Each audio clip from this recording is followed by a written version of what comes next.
August থেকে এই কয়েকদিনের মধ্যে যদি আবার বিএনপি নেতাকর্মীকে পালাতে হয়, তাহলে বাকি জায়গা কিন্তু জামাত দখল করবে না, ওই জায়গাটা আবার সে আওয়ামী লীগের লোক এসে কিন্তু দখল করে ফেলবে।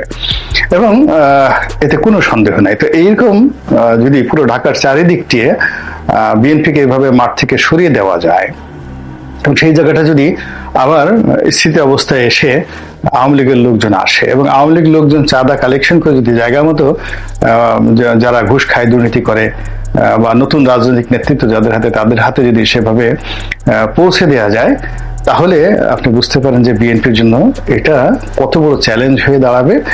এবং ইতিমধ্যে দেখেন দুটো ঘটনা, সেই ডায়মন্ড ওয়ার্ল্ডের মালিক মিস্টার আগরওয়াল, তার সঙ্গে খায়রুল কবির খোকন সাহেবের একটা মিটিং হয়েছে, এরকম একটা খবর বের হয়েছে।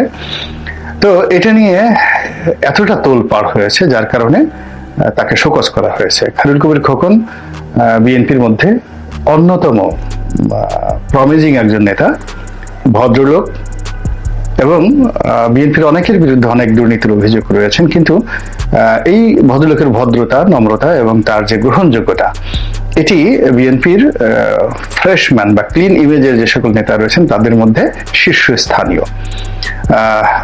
তো সেই মানুষটিকে এই সময়টিতে একেবারে কালার করে দেওয়া হলো। আচ্ছা, গেল এক। 2 নম্বর হলো জনাব সালাউদ্দিন সাহেব প্রায় 10 বছর পর বাংলাদেশে এলেন। সবাই বলা বলি করছিল যে তিনি মির্জা ফখরুল সাহেবের পর পরবর্তীতে মহাসচিব হতে যাচ্ছেন দলের, এবং তার ইমেজটাকেও বিএনপি এমন ভাবে তুলে ধরেছিল যে ক্লিন ম্যান, ক্লিন ইমেজ।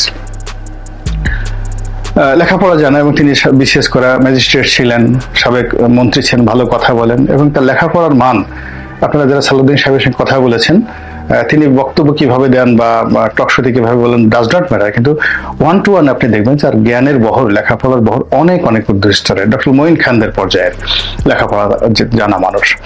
তো সেই মানুষটি যদি এখন মির্জা ফখরুল সাহেবের বয়স হয়েছে, অনেক সময় তিনি অসুস্থ থাকেন, তো তার সাবস্টিটিউট হিসাবে বিএনপি যাকে দাঁড় করানোর চেষ্টা করছিল, সেই জনাব সালাউদ্দিন সাহেব, তাকেও এই সময়টিতে এমন একটা ঘটনায় তাকে মানে কলঙ্কিত করা হলো, বা তিনি কলঙ্কিত হলেন, যেটি তার হিসাবের মধ্যে ছিল না, এবং এখান থেকে তার পক্ষে আবার ঘুরে দাঁড়ানো 2-4 বছর সম্ভব হবে না। তিনি এস আলমের একটি গাড়িতে করে তিনি সেই তার নির্বাচনী এলাকাতে গিয়েছেন, এবং এটাই যথেষ্ট, আর কিচ্ছু দরকার নেই। এবং এটার কে সামাল দেওয়ার জন্য আবার বিএনপি তার পক্ষে না দাঁড়িয়ে তাকে সরাসরি শোকজ করেছে।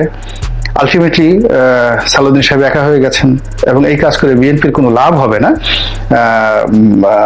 অনেক হয়তো বলছেন তাকেও ছাড় দেওয়া হয় না, কিন্তু ঘটনা হলো যে এটার পক্ষে বলার জন্য দলের পক্ষ থেকে সত্য কথাটা যদি দলের পক্ষ থেকে বলা হতো এবং তাকে যদি সেভ করা হতো, এটা তুলনামূলকভাবে বেটার হতো। কিন্তু যেভাবে শোকজ করা হয়েছে এবং তাদেরকে আলাদা করে দেওয়া হয়েছে, এখন তাদেরকে ফাইট করে আবার বিএনপির সেই জায়গায় পৌঁছানো, এটি খুব সহজ হবে বলে আমি মনে করি না। জনাব সালাউদ্দিন সাহেব নিজে ক্ষমা চেয়েছেন, এটাও মানে যাকে বলা হয় পরিস্থিতি সামাল দেওয়ার জন্য। একবার যদি আপনি ক্ষমা চান, ভুল স্বীকার করেন, যেভাবেই করেন না কেন, সেটি আগামীতে আপনার জন্য একটা যাকে বলা হয় একটা বাধা হিসেবে কাজ করবে। এবং এই যে ঝামেলাগুলোর মধ্যে বিএনপি পড়ে গেল, আপনি কি মনে করেন যে এগুলো সালাউদ্দিন সাহেব একেবারে পা দিয়ে জেনে শুনে সেই এস আলমের গাড়িতে উঠেছেন, তারপর সেই গাড়িতে করে তিনি তার নির্বাচনী এলাকাতে গিয়েছেন? I do not think so. এখানে পুরো ঘটনা একটা প্ল্যান করে ঘটানো হয়েছে, সেটা বিএনপির লোক করুক, বাইরের লোক করুক, এজেন্সির লোক করুক, ইটস এ মাস্টার প্ল্যান। আবার সেই ঘটনাটা ঘটার সঙ্গে সঙ্গে ওই দিন আধা ঘন্টার মধ্যে পত্রপত্রিকায় চলে এসেছে। তাহলে পত্রিকার লোক জানতো, মিডিয়া জানতো, এবং এরকম একটা প্ল্যান হচ্ছে। তো এরকম একটা প্ল্যানের মধ্যে বিএনপি সালাউদ্দিন সাহেব পড়ে গেছেন, খায়রুল কবির খোকন সাহেব পড়ে গেছেন, এবং আগামীতে আরো অনেকেই পড়ে যাবেন, আরো অনেকেই এরকম ফাঁদের মধ্যে পড়ে যাবেন। তো এই যে বিএনপি ফাঁদের মধ্যে পড়ে যাচ্ছে বা তাদেরকে ফেলা হচ্ছে, এটি কখনোই তারা এইটা হিসাবের মধ্যে ধরেনি। যখন বিরোধী দলে ছিল তখন তাদেরকে কেউ ডেকে জিজ্ঞাসা করতো না, কিন্তু এখন যেহেতু তারা রাষ্ট্র ক্ষমতার একেবারে কাছাকাছি চলে এসছে এবং ভবিষ্যতে নির্বাচন হলে তারাই ক্ষমতায় আসবে, এরকম একটা সম্ভাবনা যখন মাথার মধ্যে কাজ করছে, ঠিক সেই সময় বিএনপিকে ব্যাকফুটেজে পাঠানোর জন্য যে চ্যালেঞ্জ ছুঁয়ে দেওয়া হয়েছে বিএনপিকে, এই চ্যালেঞ্জ আপাতত যদি বিএনপি খুব কৌশলে ধীরস্থিরভাবে মোকাবেলা করতে না পারে, তাহলে আওয়ামী লীগ জমানাতে তাদের যে দুর্ভোগ দুর্দশা ছিল সেটা এই জমানাতে এসে বরং আরো বেড়ে যাবে। আমি কতগুলো বিষয় বলি, যেমন বেগম জিয়া এই মুহূর্তে কেন তিনি চিকিৎসার জন্য দেশের বাইরে যাচ্ছেন না, এটা আই ডোন্ট নো, আমি এটা জানি না। আবার জনাব তারেক রহমান সাহেব দেশে আসার ব্যাপারে কোনো কথা কেন বলছেন না, এটাও আমি বুঝতে পারছি না।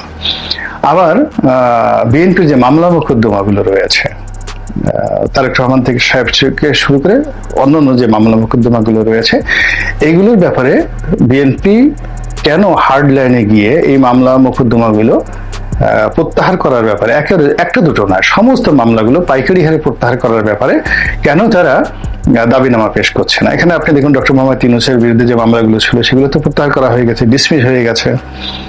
জামাতের অনেক মামলাগুলো তারা কৌশলে ডিসমিস করার জন্য তারা কাউকে না জানিয়ে যেভাবে এগিয়ে গেছে, আমার কাছে মনে হচ্ছে যে বিএনপির সুপ্রিম কোর্টের অ্যাটর্নি জেনারেলের অফিস তারা তাদের অ্যাটর্নি জেনারেল বসিয়েছেন, তারপরে জেলা বারগুলো সেখানে বিএনপির আইনজীবীরা নেতৃস্থানীয় অবস্থানে আছেন, পিপি জিপি নিয়োগের ক্ষেত্রেও বিএনপি হয়তো এগিয়ে আছে।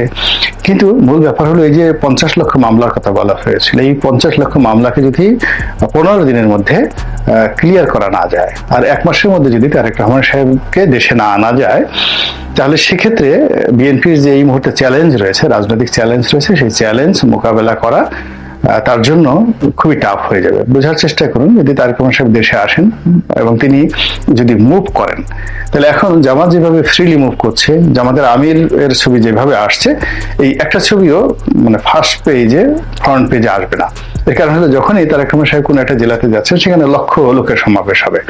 আর জামাত যদি তার সঙ্গে কাউন্টার কোনো একটা অনুষ্ঠান করে এবং সমস্ত ইসলামী দলগুলো করে, তো সেখানে 10,000 লোক জোগাড় করা তাদের জন্য কঠিন হয়ে যাবে। তো এই যে সময়টা যাচ্ছে, সেই সময়টি ইটস এ গোল্ডেন টাইম, এবং একটা মিনিট মানে এক বছরের সমান। এই চ্যালেঞ্জটা বিএনপিকে বুঝতে হবে যে তারা এখন কি বিপদের মধ্যে পড়েছে, এবং এই যে বিএনপিকে ছোট করা, এর জন্য বোঝার চেষ্টা করতে হবে যে আমেরিকা কিন্তু বিএনপিকে 3বার ঠকিয়েছে। 14 সনে ঠকিয়েছে, 18-তে ঠকিয়েছে, 24-এ ঠকিয়েছে। কাজেই কোন আমেরিকান প্ল্যানে বা আমেরিকান নেগোসিয়েশনে তারা যদি একটা মুহূর্ত বিভ্রান্ত হয়, তাহলে তাদের কপালে খারাপই আছে, এটা তাদেরকে বুঝতে হবে। 2 নম্বর হলো ভারতও তাদের সঙ্গে প্রতারণা করেছে, এবং এখন ভারতের সঙ্গে যদি কোনো বন্ধুত্ব তারা করতে যায়, সেখানে তাদেরকে খুবই সতর্ক অবস্থান করতে হবে। এবং বিএনপির মধ্যে যে সমস্ত লোক ভারত বন্ধু বলে পরিচিত, তাদেরকে কোণঠাসা করে না রাখলে বিএনপির মধ্যে একটা বিশৃঙ্খল পরিবেশ সৃষ্টি হবে। এখন যে পরিবেশ পরিস্থিতি তৈরি হয়েছে, তাতে কূটনৈতিক তৎপরতার উপর বিএনপির 1% নির্ভর করার দরকার নাই। বিএনপি এখন পুরোটাই জনগণের উপর, তার ভোটারদের উপর, কর্মী সমর্থকদের উপর নির্ভর করতে পারে।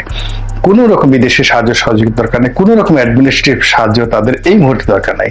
এখন শুধুমাত্র দরকার হলো সংগঠন গোছানো, তাদের যে 300 প্রার্থী তাদেরকে immediately as early as possible, আমি তো মনে করি যদি 1 সপ্তাহের মধ্যে বিএনপি তার প্রার্থী তালিকা তৈরি করে প্রতিটি প্রার্থীকে মাঠে পাঠাতে পারে, তাহলে তাদের যে স্থানীয় যে সমস্যাগুলো আছে, এটার অর্ধেকে নেমে আসবে সমস্যাগুলো, এবং একটা জোয়ার চলে আসবে টেকনাফ থেকে তেতুলিয়া পর্যন্ত। এবং এই কাজ করতে বিএনপি যদি দেরি করে, তাহলে তাদের আর প্রার্থী মনোনয়ন দেওয়ার সময় হবে না। এর কারণ হলো, ধরুন এখন 300 লোককে প্রার্থী দেওয়া হলো, কোনো প্রার্থী ভুল করলো, আগামী 3 মাসের মধ্যে সে অন্যায় করলো, জুলুম করলো, তাকে বাদ দেওয়ার একটা অপশন পার্টির হাতে থাকবে।